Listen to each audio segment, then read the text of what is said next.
In today's episode, we're going to be discussing how we got paid $7,500 to buy a property and how you can get started as well.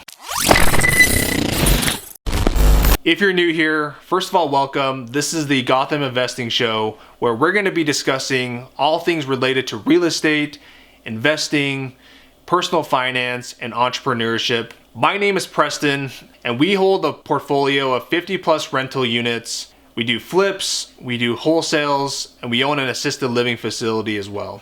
The reason why we started this channel was to help you guys achieve financial freedom and show you the mistakes that we've made, the successes. We started seriously investing just a few years ago, and we're gonna show you step by step how we were able to achieve that. Make sure that you're subscribed if you're interested in achieving financial freedom. And if you haven't already, make sure that you're following us on Instagram and on TikTok.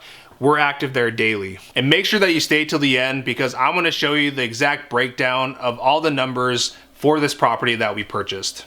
The first thing that we did when we started looking for this property was we defined a criteria of the exact place that we wanted to invest in. We chose an area close by us, about an hour away. We liked the area due to the city's commitment and continuing to invest in the area. The demographics were good and the median household income was what we were looking for. We got really specific with what we wanted. We wanted 2 to 4 units in a specific area that needed some work. We networked with wholesalers, investor-friendly real estate agents to help us search for these properties that we were looking for. So we searched for a few months, and then a wholesaler presented us a deal that we knew right away this was gonna work. Now this is super important. If you're gonna be outsourcing your property management, make sure that you're vetting these property management companies because they're gonna be taking care of your investment and they can make or break the deal. So the wholesaler sent us this deal and the suggested starting price was $115,000. We immediately knew that this was a good deal, so we called up the wholesaler and we asked them if we could put in an offer. Many wholesalers will make you walk the property first before you can put in an offer.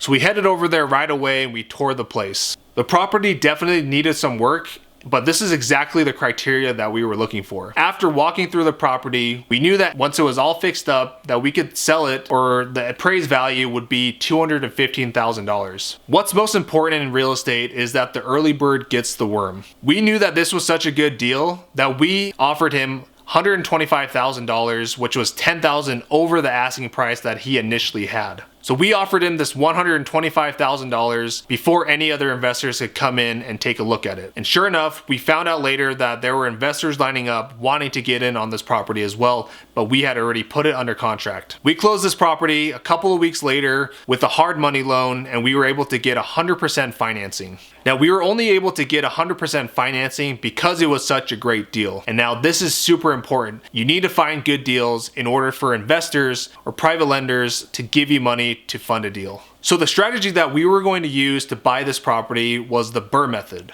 What BRRRR stands for is buy, renovate, rent it out, refinance, and then you repeat that process over and over again. So the property needed new paint, needed new flooring, needed new bathrooms. This property needed a lot of work. So we spent the next few months fixing up the property and we put a total of $30,000 of our own money into the property to fix it up.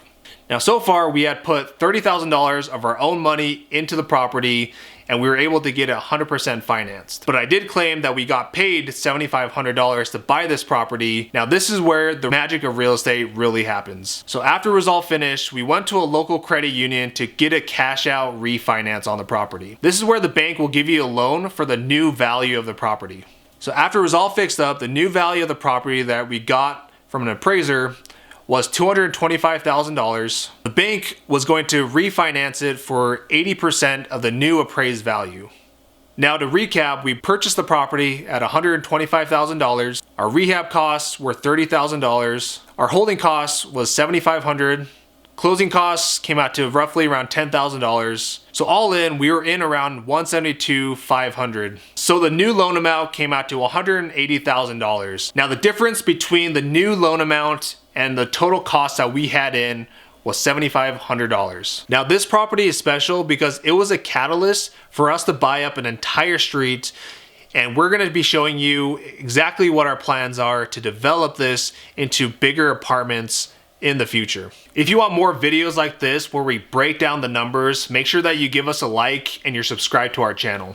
So we've rented out both units to some great qualified tenants, and after all expenses, including the mortgage, taxes, insurance, and reserves, we have a net cash flow of $500 per month, including that $7,500 that we got back after we cash out refinance the property.